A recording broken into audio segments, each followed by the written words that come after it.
Hey there, we're talking about creating your own integrated learning system recipes. In the integrated learning system, we mentioned the idea of developing all 8 skills together. However, if you've been studying English for some time, you may have developed some skills better than others. So you may need to focus specifically on skills that are underdeveloped. So you can actually create your own integrated learning system recipes, just like in a cookbook where you mix the ingredients. And in this case, the ingredients would be the specific exercises or activities you're doing to develop specific skills. So let's take a look at some of the things we're going to cover in this video. First of all, I'm going to show you my simple 10-step recipe, what I found worked best for me in developing all 8 skills. Then we're going to talk about a couple of recipe ideas for specific activities in developing specific skills that I've seen students need to work on. And then we're going to talk about some ideas and things to keep in mind as you create your own recipes. And finally, the importance of sharing your recipes in the mastermind with each other. So here is my simple 10-step recipe. These were the things that I did when I was developing my French. Now, granted, I was developing my French from day one, from ground zero. I didn't know any French, and then I started working on developing it. So I didn't have any skills that were more developed than others. I just started off right away testing things to see what worked, to try to focus all 8 skills at the same time. So what I would do, the first thing, was focus on simply listening to the audio. I would put on the audio and listen to it 2 or 3 times and try to understand what I was hearing. Then, after I went through and listened to it, I would read along with the text as I listened to the audio. So then I would understand a bit more, and I would, of course, be marking up the words that I didn't know. So then I would go through and learn all the new vocabulary word with those basic steps that I've explained before, where I would try to guess the meaning and then compare them to the original translation or look them up in a translator or dictionary. Then I would learn the expressions. Then I would study the grammar points that I found interesting, look up different topics on Google or in grammar books based on what I was seeing in the text. And then I would practice my pronunciation. At this point, I would go back and try creating my own sentences. This was to prepare with speaking in my network. So then I would go out and actually try to talk with people in my French network. So I would go out and either talk with people that were already in my network, look them up on Google Hangouts or Skype or in Pen Pals, and try talking with them. So after that, then I would transcribe my audio and practice my writing. You'll notice this is a little bit different from what I taught you previously. When I was focusing on transcribing, I would always do it on day 2. So for example, on day 1, I would practice and work on developing all these skills. I would actually get in a little bit of writing maybe here and creating my own sentences. Although I didn't consider that, I was just practicing phrases that I wanted to learn. And then on the second day, before studying another text and audio, then I would transcribe the audio that I had studied the day before. So that would allow me to do a review of my original text and audio, the words that I had learned the day before, and also give me some time in between the actual studying and transcribing. So I would forget a little bit, but purposefully to see what things I needed to focus on. So I would always do this before I started studying my new text on the following day. And then after that, I would go ahead, analyze my transcription, the mistakes I was making, and then I would go ahead and evaluate how I did analyze my transcription, see the mistakes I was making, and then I would go ahead and evaluate the skills I needed to develop as I studied my new text the following day. So this is what I like to do. This is just kind of the groove I got into. I'm not saying this is perfect or the best way to do it or even the only way to do it. Like I said, you can mix and match these up any way you want. I'm just giving you an overview of what I was doing. Obviously, I tested different formats, different skills, different activities at different points of time. But towards the end, this was just kind of my flow. This is what I like doing and what I found worked best for me. But now let's go ahead and look at some recipe ideas if you have specific skills that you want to focus on.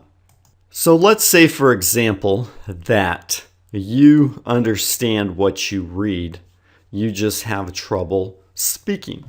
So if that's your case, then you could create a recipe around focusing on your speaking skills.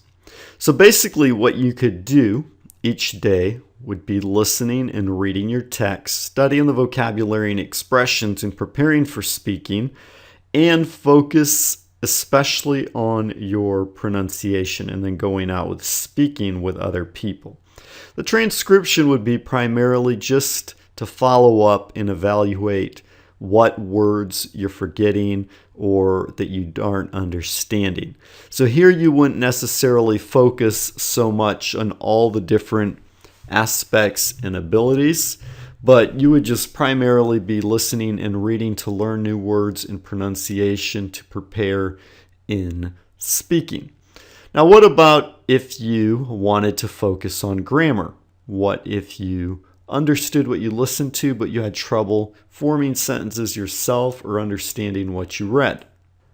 So in that case, you could focus more heavily on your reading. You would still listen, of course, to practice your pronunciation, but your focus would be primarily on the reading aspect and the sentence structures and verb tenses.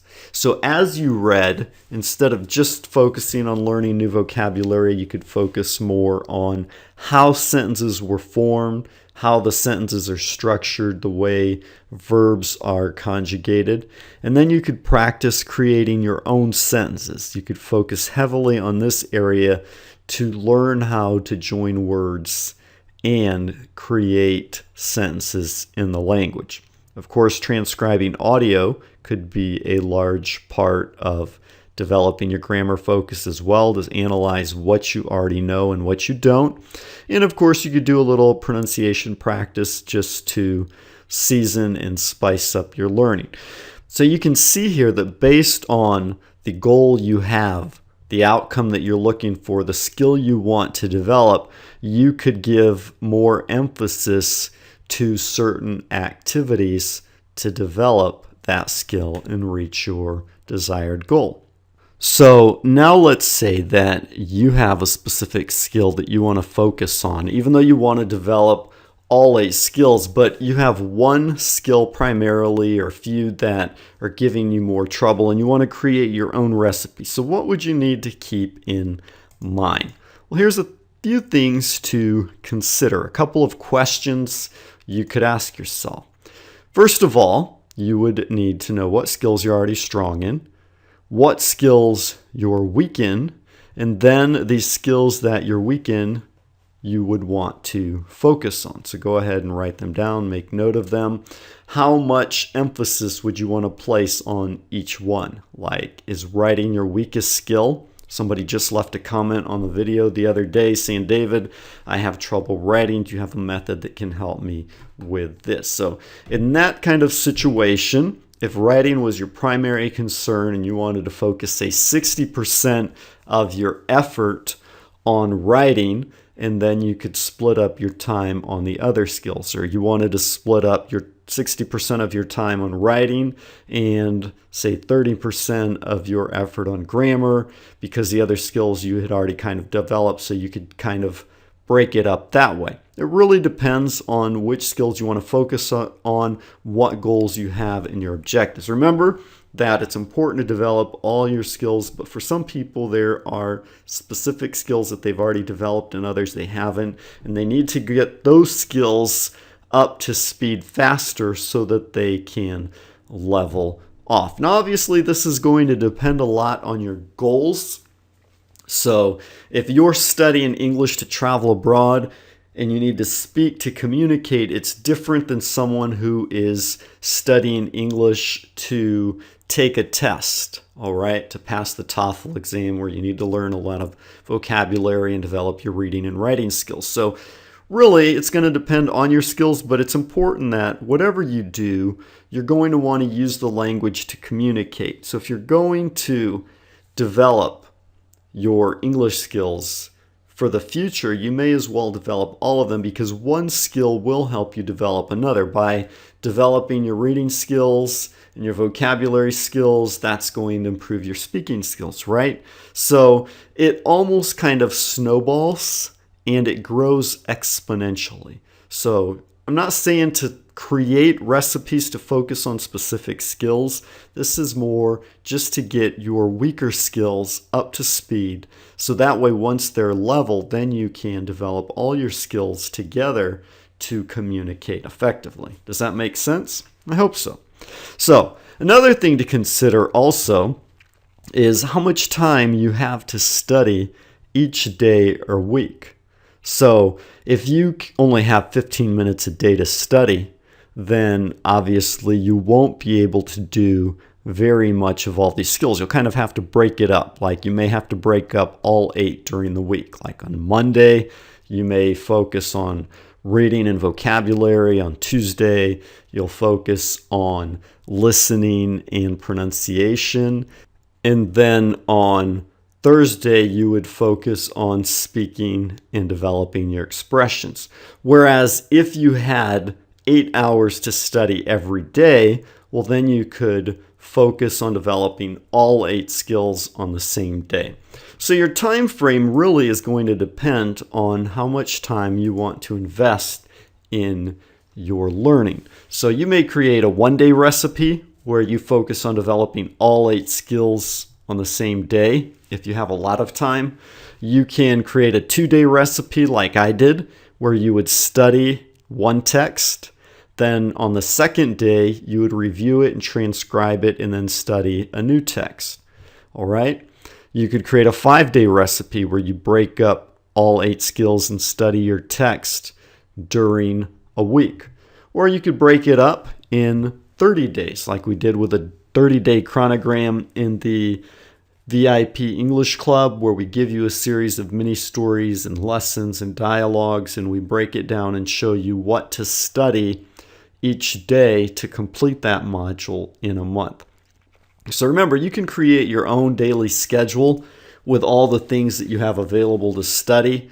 One day you could study movies, another day you could listen to music, another day you could read a book, on another day you could study with a mini story. So you can just kind of break this down however works best for you. Now, obviously, once you create your recipes, then go ahead and share them in the Maven Mastermind with other English students, so other people can see what you're doing. You can see what other people are doing, and together you can exchange ideas and tips, share the resources you're using, so that way everyone can work and learn together and synergistically develop your English skills. So I hope that was clear. If you have any questions, go ahead and leave them in the comments below. That way we can create future videos and get back to you. So make sure you're subscribed to the channel so you're updated automatically by YouTube as soon as we release new videos. And as always, feel free to share these videos with your family and friends, because I know they'll appreciate it and we appreciate you helping us to spread the word. So that's basically it for creating your integrated learning recipes. We have one more video in this series that's planned out right now on what to do now and how to get started. Okay, so I'll see you in the next video where we wrap this all up. Have a great day and bye-bye.